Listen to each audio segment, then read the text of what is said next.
Both of them are great languages, to be honest. We also have some terminologies down here. WinForms, web forms. Of course, WinForms are Windows applications. They're the new term in the .NET framework for Windows applications. So if you hear the word WinForm, it's really just a Windows application. Web forms is the fancy new term for web applications.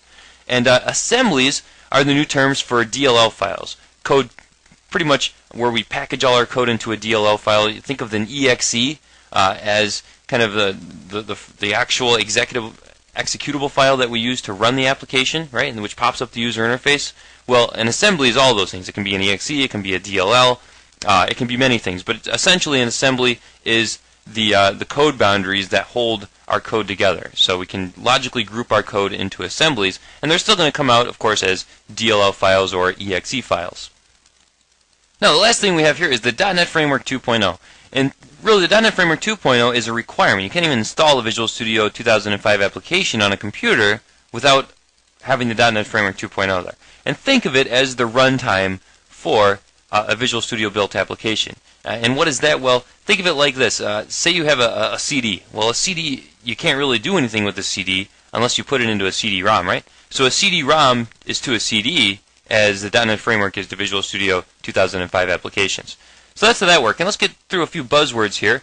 We have the first one is called the CIL, the Common Intermediate Language. And this is pretty neat. This actually used to be called MSIL, the Microsoft Intermediate Language, and they actually changed the buzzword here, so now it's just called the CIL. And basically what this means is no matter what language you build your application in, so you build it in Visual Basic or C#, or there's even another one out there called J#, and there's a few more languages inside of Visual Studio, but no matter what language you build your application in, when you compile it, the Visual Studio IDE is going to compile your application into this CIL language, this Common Intermediate Language. So basically what that means is no matter what language you build your application in, it's going to go through the .NET framework as pretty much the same code. So that's why people are saying there's really no performance difference between any of these, because it all ends up into going through the CLR, the next thing we're going to talk about here, as CIL, the Common Intermediate Language. And the CLR is the Common Language Runtime. This is the actual component that takes CIL, the Common Intermediate Language, and converts it to machine language, which is, of course, what the machine understands to execute processes within our application. And then finally here we have the BCL, the Base Class Library. And the BCL contains all the classes that we're going to use, all the base classes that we're going to use to build our application with. Just contains common functionality required, of course, for our application to run. And we'll look at a few of these, many of them actually, when we get into building applications.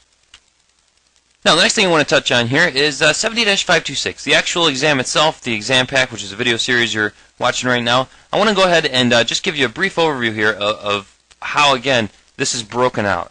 And what you can do is, if you want to see exactly what Microsoft expects, is fire up an internet browser here and go to google.com. In our case, I'm just going to go ahead and type in 70-526 and hit enter.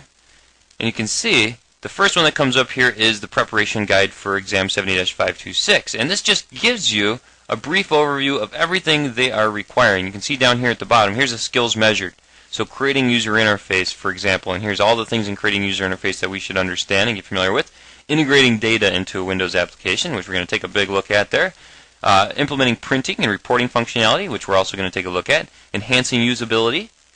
We have implementing asynchronous programming techniques to improve the user experience. Developing controls. Configuring and deploying applications. And that's it. And then, of course, all the little things within there that we're going to, of course, learn about as we go through this exam pack. But here you can see I broke it out into such the exact same thing that Microsoft has on their site, and these are the actual videos in this exam pack and how they relate. So basically here for creating a UI for WinForms applications, we have configuring Windows Forms, managing control layout, configuring controls, and then we'll look at some basic and advanced controls. So we have many videos in here to really cover that big section here of learning how to create a user interface for, of course, WinForms applications. And then we also have a bunch of videos here for working with data. There's a lot of requirements in the data area here for this exam pack, so we're going to look at, for instance, how to configure connections, both within the application using designers and using code.